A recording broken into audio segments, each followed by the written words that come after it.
Buenas, hoy vamos a hablar de fiebre. La temperatura del cuerpo humano refleja la termogénesis, que es la producción de energía en forma de calor por los diferentes tejidos del cuerpo, y también refleja la pérdida de temperatura al medio ambiente a través de la emisión de rayos infrarrojos y la transferencia de energía desde la piel y los pulmones. El hipotálamo es el órgano regulador de la temperatura corporal. Bien, comenzamos hablando de la temperatura corporal central, que es la temperatura de la sangre en la aurícula derecha, y tiene un valor promedio de 37 grados Celsius, con unas variaciones de 0,6 grados. ¿Qué quiere decir esto? Que puede estar 0,6 grados más que 37 o menos que 37. ¿Qué pasa si la temperatura corporal central aumenta? Va a haber vasodilatación cutánea y va a aumentar la sudoración, que esto va a disipar el calor por convección y evaporación. ¿Y qué pasa si la temperatura corporal central disminuye? Va a aumentar la producción de calor y se atenúa la pérdida de disminución de la sudoración y vasoconstricción. Y se puede llegar a producir escalofríos. Hay cambios fisiológicos en la temperatura corporal que se deben a el ciclo circadiano. Vamos a ver que podemos tener una temperatura al amanecer de 36 grados y al atardecer una de 37,5, y estos son valores normales.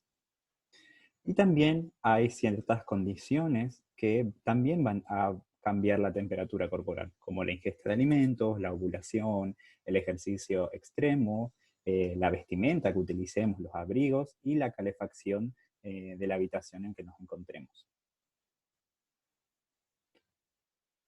Como tenemos una temperatura corporal central, también tenemos una temperatura corporal periférica, que es la que nosotros podemos medir desde la periferia. Y tenemos la de la cavidad oral, que va a tener un valor de 36,8 grados Celsius. Tenemos la temperatura rectal, que es 0,3 grados mayor que el de la boca. Y la temperatura axilar, que es entre 35,8 a 36,7.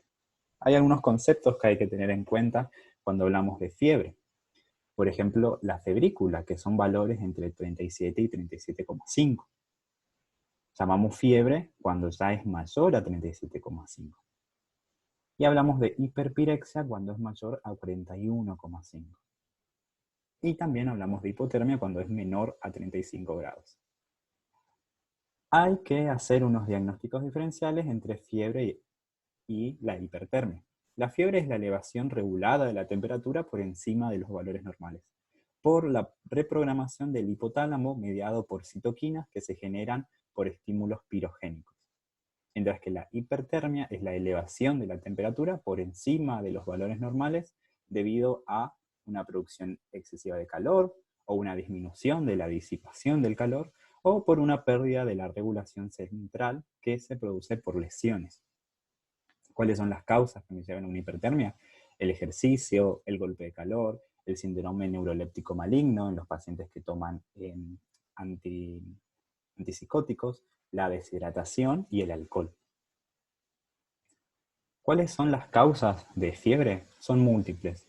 Podemos tener causas inflamatorias, endócrinas, vasculares, inmunocompromiso, infecciones, traumas, causas metabólicas, hematopoyéticas, fármacos inmunológicos, tumores y también una entidad que la conocemos como la fiebre de origen desconocido.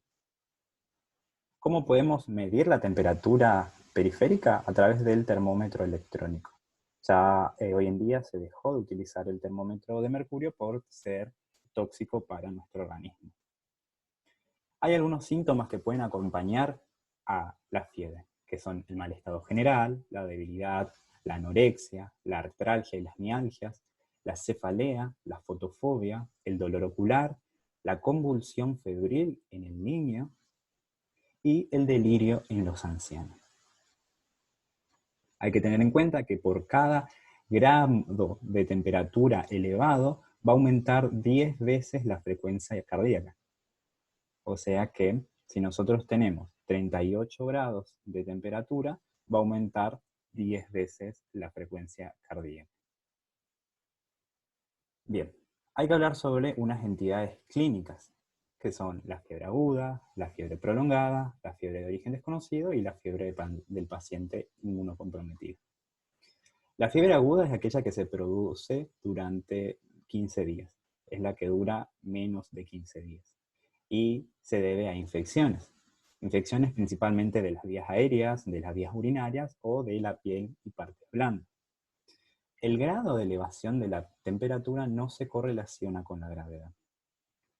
Y para los pacientes que tienen fiebre aguda hay que hacer una buena anamnesis y un buen examen físico. Y tener cuidado con los pacientes ancianos y los recién nacidos que pueden no tener una clínica tan florida como el paciente adulto. La fiebre prolongada es aquella que dura más de 15 días y no hay que confundirse con la fiebre de origen desconocido, que es la que vamos a ver después. La causa más común de fiebre prolongada son las infecciones. La fiebre de origen desconocido se va a caracterizar por 3 cosas. Primero, durar por lo menos 3 semanas.